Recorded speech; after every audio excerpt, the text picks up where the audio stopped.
સુરેન્દ્રનગર में सगीरा ने युवक भगाड़ी जता रोष प्रवर्ती रह्यो छे। महीनाथी परिवार न्याय माटे गुहार लगावी रह्यो छे। दसाड़ा पोलीस धक्का खवडावती होવાનો आक्षेप करवामां આવ્યો છે। પોલીસ સ્ટેશનના ચક્કર ખાઈને પરિવાર થાકી ગયો। જિલ્લા પોલીસ વડા પ્રેમસુખ ડેલુને રજૂઆત કરવામાં આવી છે। અનેક રજૂઆત છતાં પણ કાર્યવાહી નથી કરવામાં આવી તેવી ફરિયાદ પરિવાર કરી રહ્યો છે। સામેવાળા પક્ષના રાજકીય વગ ધરાવે છે તેવું પણ પરિવાર કહી રહ્યો છે। મારી દીકરી ગુમ થઈ જાય છે, મહિનો થયો પણ કોઈ જવાબ આપતો નથી। એ માટે અમે સુરનગર આવ્યા છીએ। નામ છે આપની દીકરીની, શું ઉંમર છે એની? મારી દીકરીનું નામ કોમલ છે, એની ઉંમર છે 15 વર્ષ ને 3 મહિના।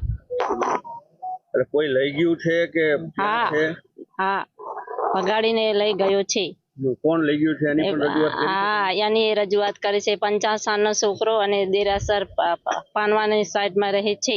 એ બાજુમાં એ ખબર આવી એટલે અમે પોલીસ થાણા ગયા, પણ કોઈ એમને શોધ અમે કીધું પણ એ કે અમે શોધ કરીએ છીએ પણ કોઈ રિટર્ન આવતો નથી। મહિનો થઈ ગયો। ઠાકોર સમાજની 15 વર્ષની નાબાલિગ દીકરી 3/8/2025 ના રોજ એટલે આજે 1 મહિનો થઈ ગયો અને 1 મહિના પહેલા એ દીકરીને જે પંચાસર ગામનો એક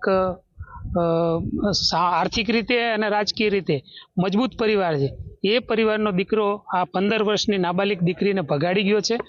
એને કોણે કોણે મદદ કરી છે એવા શકમંદોના નામ પણ આપ્યા છે। પોલીસ સ્ટેશનની અંદર 5 તારીખે FRI દાખલ થઈ છે, એને પણ 1 મહિનો થઈ ગયો। આ નાના માણસો છે, શ્રમજીવી માણસો છે, ગરીબ પરિવારના છે। વારંવાર રજૂઆત કરી એમ છતાં પોલીસ એક જ રટણ કરે છે કે અમે તપાસ કરીએ છીએ।